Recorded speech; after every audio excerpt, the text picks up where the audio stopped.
Hello everybody and welcome back to another Hellbound Garage. Today we're taking full advantage of the super nice weather that we're having right now in order to get that engine and the transmission that's hiding behind the Datsun somewhere back into the engine bay, so that way we're one step closer to getting the Datsun back up and running.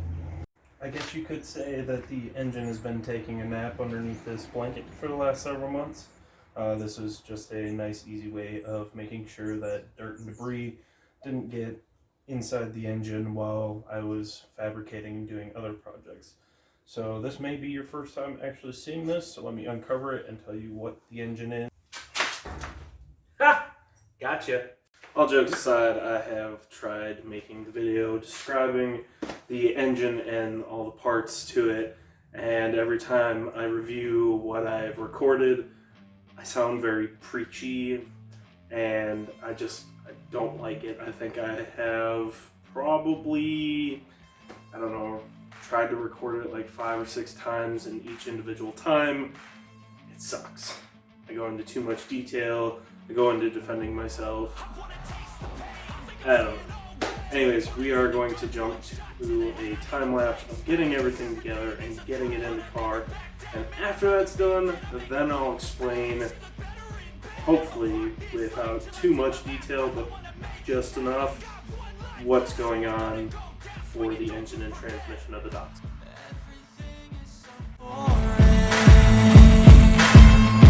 Can't get up in the morning. I'm so sick of the mundane and routine. I'm gonna break without warning. I wanna taste the pain. I think I'm seeing all red. 2 bullets in the gun, 1 shot to the head. I need a blank space, 'cause everything is a threat. But I never back down, man, I'd rather be dead. I'm making love to fate, and she look better in bed. And I'ma rock this life till I take my last breath. I wanna make a change. I got 1 life left, so I'm gonna go down swinging, don't you forget. I've gotta find a new purpose, something actually worth it. I wanna look in the mirror and like what I see. I'm sick of feeling so worthless. You wanna sink or swim? I'm gonna go down swinging, look deep within. I get lost in the feeling, I just need a win. I'm going off, I know it's time to make a change, and I can take the pain. You wanna sink or swim? I'm gonna go down swinging, look deep within. I get lost in the feeling, I just need a win. I'm gonna find my meaning, I can make a change. I wanna play the game. You wanna sink or swim? I'm gonna go down swinging, look deep within. I get lost in the feeling, just need a win. I'm going off, I know it's time to make a change, and I can take the pain. You wanna sink or swim? I'm gonna go down swinging, look deep within. I get lost in the feeling, just need a win. I'm gonna find my meaning, I can make a change. I wanna play the game, yeah.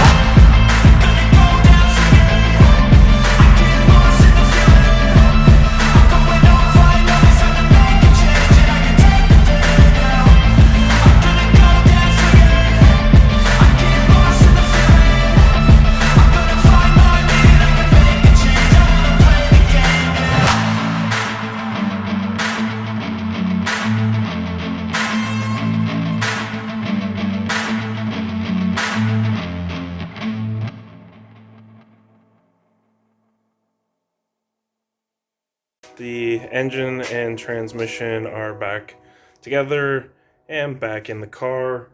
What you didn't see is for like half an hour I was struggling to line up the engine mounts to the subframe.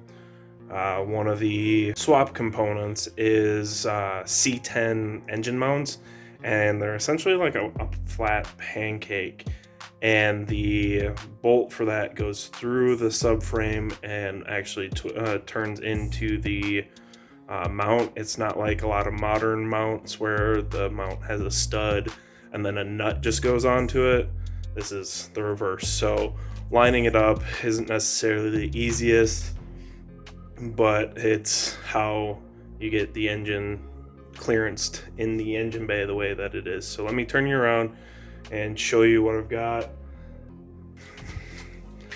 Alright, so this is the engine in the car, and you can see part of the reason that I've wanted all kinds of insulation and header wrap is look how close the engine is to the firewall. That is on purpose. I mean, you want the center of gravity as low as possible and the weight as far back as possible.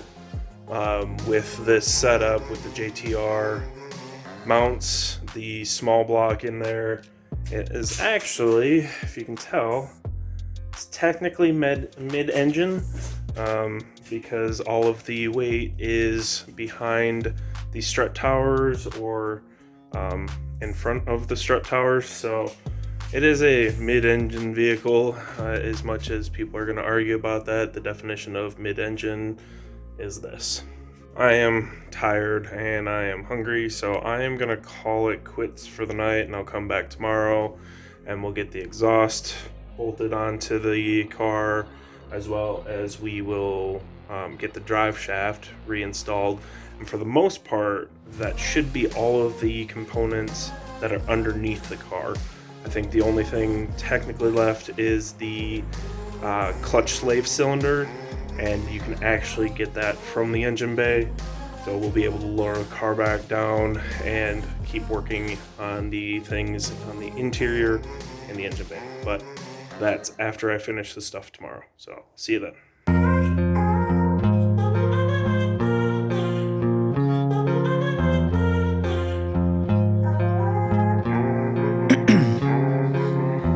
In my veins, I've been driving this train, years in this lane, there's no stopping this flame. Cause I came to the game and I changed it to play how I like, rearranged it to my own domain. Yeah, I got what it takes, made lots of mistakes, taking shots, skipping breaks, feeling lost, feeling great, popping off, singing straight, never stopped, never changed. All the squad here to play, and I've got something to say, yeah.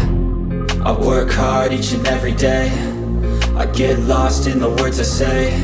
I don't push pause, no, I push play. I won't stop till I make a change. I withdraw on the things I make. I turn flaws into flawless traits. I build tall, never capped in space. Yeah, this is what happens when you're pretty much kissing the underside of your car for the last like 45 minutes. I don't even know. I lost track of time. It's all in. The exhaust is connected and the drive shaft is back in. I forgot just how little room there is underneath the car. And I also forgot the order of process or order of putting this thing back together, because definitely should have left the exhaust off until I got the drive shaft back on. It took up so much more space with the exhaust in there. So yeah, but this is lovely. Like I'm at a loss for words. It's yeah, I'm gonna go get cleaned up now. All right, take like 682 of trying to explain why a small block and exactly what the engine and transmission for the vehicle are. So I guess I will start off by saying that it was never my original intention with the Datsun to actually have a small block Chevy in the Datsun. I really wanted the L28 in this car. I tried really hard to keep it in the car, but I lived in Phoenix when I originally purchased the car, and being in 1975, it was the first year that catalytic converters were put on Datsuns, as well as the first year of the fuel injection for the L28.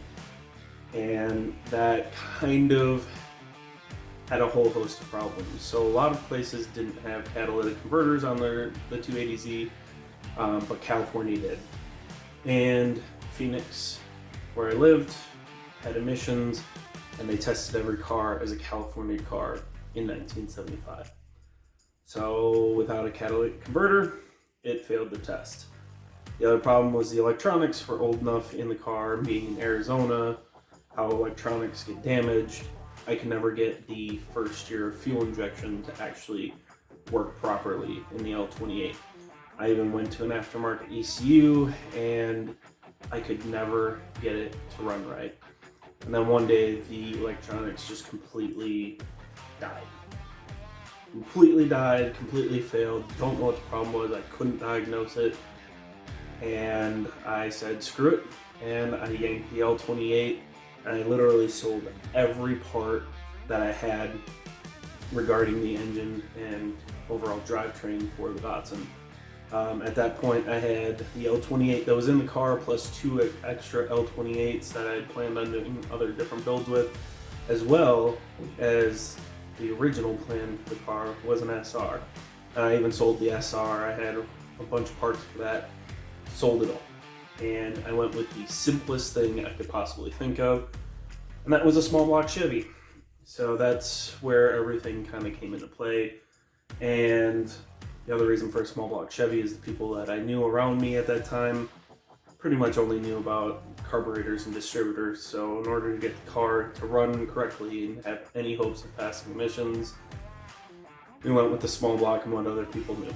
All right, now that I've explained why a small block, I can actually get into what the current setup is. People that have seen this car in the past running and driving, this isn't really the same deal, so let me go over what it is. And even though this is completely different, this actually is not the motor that's going to end up in that is currently sitting on an engine stand over in the corner. We might go over that in a minute. But the current small block Chevy that is in my Datsun is from a 1974 Chevy Bel Air. It's a 2-bolt block that was bored over by a previous owner, 40,000, so it's technically a Chevy 358.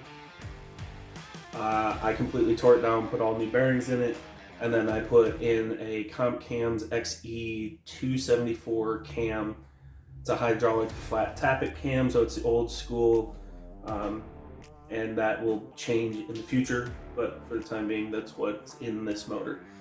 That is the short block. I do have a set of 210cc cylinder heads with a 64cc chamber.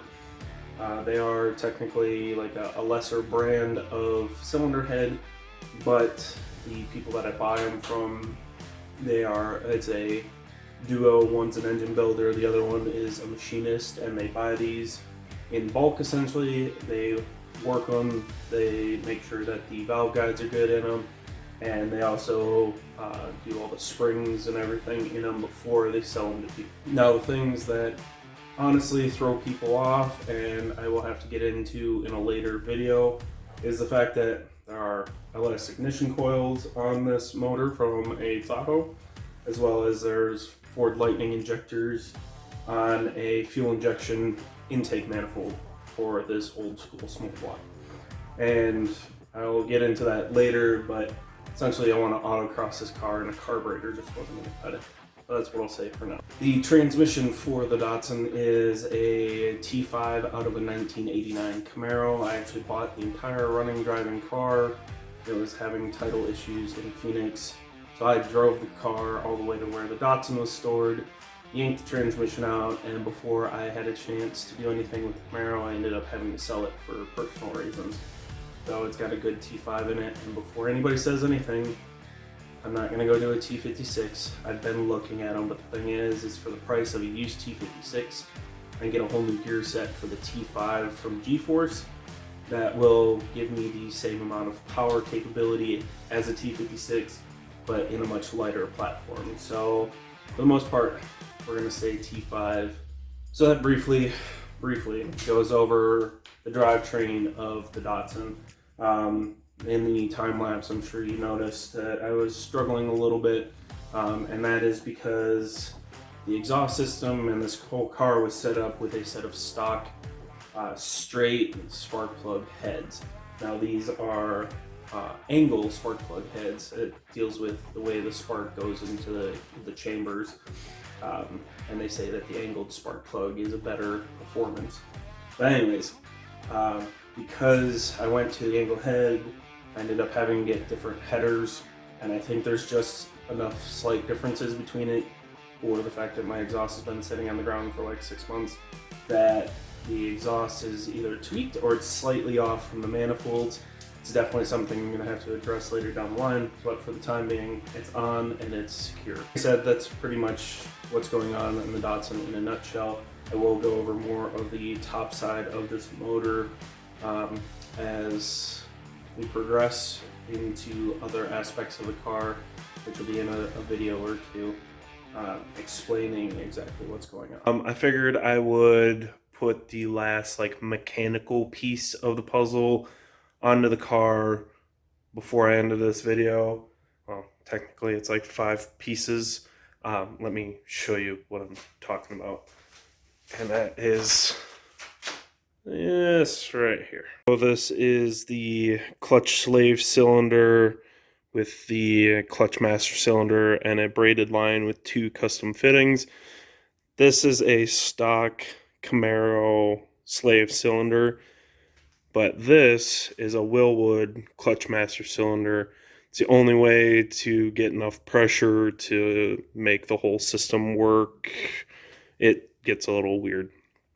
But the problem I ran into with wanting to put this in, it goes back to the order of how things are put back on this car in general, and the fact that I've forgotten how things go back together because it's been so long. And the piece that kind of makes this a problem is this guy. So this is, it's kind of heavy, but this is the OE clutch pedal assembly, clutch and brake pedal assembly for the manual Datsuns. And well, I didn't realize that, if you see it right there, those 4 holes and that big hole line up with the brake booster. And those 2 bolts line up with the clutch.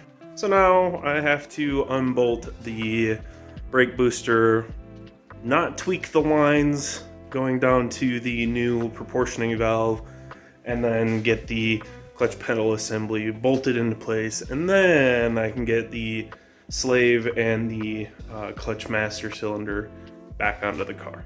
So I'm going to set up a time lapse and let's get this thing done.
Alright, so the clutch is now fully complete with the slave cylinder and the master cylinder installed.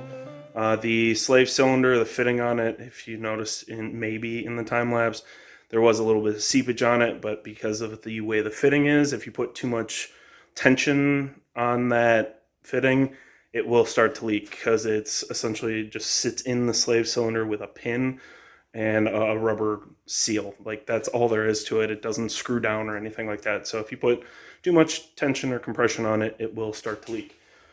Good thing though is when I pushed in the rod on the slave cylinder, the rod on the master either went out or went in depending on which one I was pushing on, and that's good signs showing that there hopefully isn't any air in the system.